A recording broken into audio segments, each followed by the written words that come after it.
ದೇಶದ ಗೃಹ ಮಂತ್ರಿಯಾಗಿರುವಂತಹ ಅಮಿತ್ ಶಾ ಅಂಬೇಡ್ಕರ್ ಅಂಬೇಡ್ಕರ್ ಅಂಬೇಡ್ಕರ್ ಎಂಬ ನಶೆ ನಿಮಗೆಲ್ಲ ಹತ್ತಿದೆ, ಇದರ ಬದಲಿಗೆ ದೇವರ ನೆನಪು ಮಾಡಿಕೊಳ್ಳಿ ಎಂದು ಹೇಳಿಕೆ ನೀಡಿರುವ ಹಿನ್ನೆಲೆಯಲ್ಲಿ ತಾಲೂಕಿನ ಪ್ರವಾಸಿ ಮಂದಿರದಲ್ಲಿ ಪತ್ರಿಕಾಗೋಷ್ಠಿಯಲ್ಲಿ ದಲಿತ ಮುಖಂಡರು ಮಾತನಾಡಿದರು.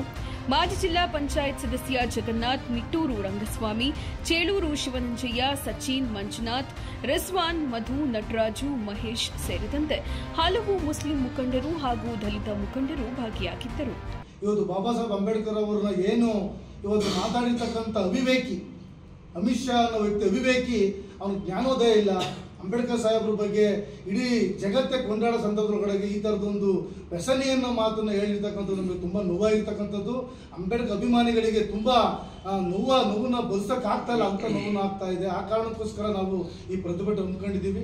ಎಲ್ಲ ತಾಲೂಕು ಜನತೆಗೆ ದಯಮಾಡಿ ಸೋಮವಾರ ಇದೇ ಒಂದು ಆಹ್ವಾನ ಪತ್ರಿಕೆ ಅಂತ ಹೇಳ್ಬಿಟ್ಟು ಎಲ್ಲ ದಲಿತ ಪರ, ಎಲ್ಲ ಪ್ರಗತಿಪರ ಎಲ್ಲರೂ ಕೂಡ ಒಟ್ಟಿಗೆ ಚರ್ಚೆ ಮಾಡಿ ಬರಬೇಕು ಅಂತ ಹೇಳ್ಬಿಟ್ಟು ದಯಮಾಡಿ ನಮ್ಮ ಮನವಿ ಮಾಡ್ತೇನೆ.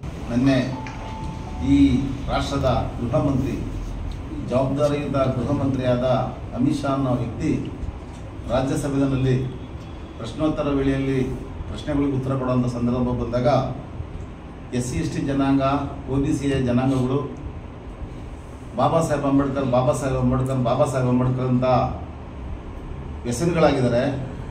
ಅಂದರೆ ಕೂಗಾಡ್ತಿರ್ತಾರೆ ಯಾವಾಗಲೂ.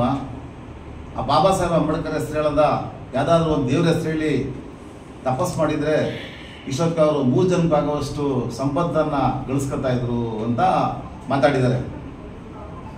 ಬಾಬಾ ಸಾಹೇಬ್ ಅಂಬೇಡ್ಕರ್ ದೇಶಕ್ಕೆ ಕೊಟ್ಟಂಥ ಸಂವಿಧಾನ ಇಡೀ ಪ್ರಪಂಚದಲ್ಲೇ ಹೆಸರಾಗಿದೆ. ಅವ್ರ ಸಂವಿಧಾನ ಅವ್ರು ಬರೆದಂಥ ಸಂವಿಧಾನ ಮಾತ್ರ ಬೇಕು.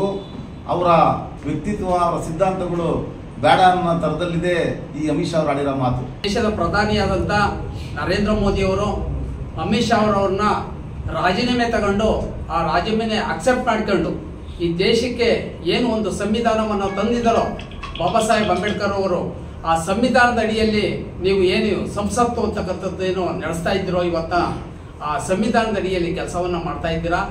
ಆದರೆ ಇವತ್ತ ದೇಶಕ್ಕೆ ಅವಮಾನ ಮಾಡಿದಂಗಾಗಿದೆ.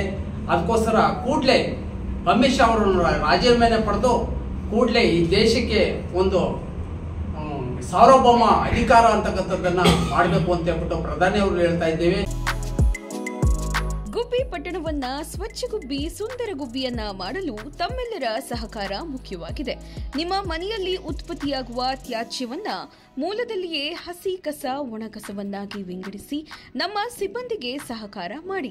ಹಸಿ ಕಸವನ್ನ ಮನೆಯಲ್ಲಿ ತಾವು ಸಾವಯವ ಗೊಬ್ಬರವನ್ನಾಗಿ ಮಾಡಿ, ನಿಮ್ಮ ಮನೆಯಲ್ಲಿ ಉತ್ಪತ್ತಿಯಾಗುವ ಒಣ ಕಸವನ್ನ ನಮ್ಮ ವಾಹನಕ್ಕೆ ನೀಡಿ ಹಾಗೂ ಎಲ್ಲೆಂದರಲ್ಲಿ ಕಸವನ್ನ ಬಿಸಾಡದೆ ಗುಬ್ಬಿ ಪಟ್ಟಣವನ್ನ ಸ್ವಚ್ಛ ಹಾಗೂ ಸುಂದರ ಗುಬ್ಬಿಯನ್ನಾಗಿ ಮಾಡಲು ಸಹಕಾರ ನೀಡಬೇಕೆಂದು ಗುಬ್ಬಿ ಪಟ್ಟಣ ಪಂಚಾಯಿತಿಯಿಂದ ಕೋರಲಾಗಿದೆ.